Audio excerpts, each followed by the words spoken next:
en domaine de la linguistique, une expression qui était assez peu heureuse en français, et qui est même preuve d'une mauvaise foi. Quand on dit, par exemple, ça ne veut rien dire, ou ça ne prouve rien, c'est une expression qui est tout à fait abusive et excessive. Car, de toute façon, quand on apporte des preuves de quelque chose, ça n'est pas rien. Donc, c'est une expression qui, je ne sais pas si elle est utilisée dans d'autres langues, mais je la trouve abusive et excessive en français,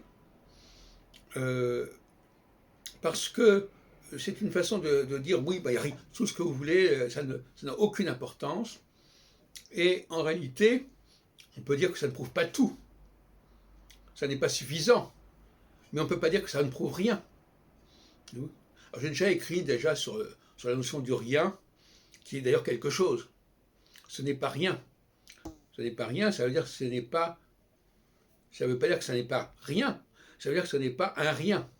Ce n'est même pas un rien, en fait. J'en ai déjà parlé. Comme par exemple, il n'y a personne, c'est même pas. Ça ne veut pas dire qu'il n'y a personne. Ça veut dire qu'il n'y a même pas une personne. On ne devrait pas dire ce n'est rien, il faut dire ce n'est même pas un rien. Parce que Mozart, je crois, il écrit une pièce qui s'appelle Les petits riens.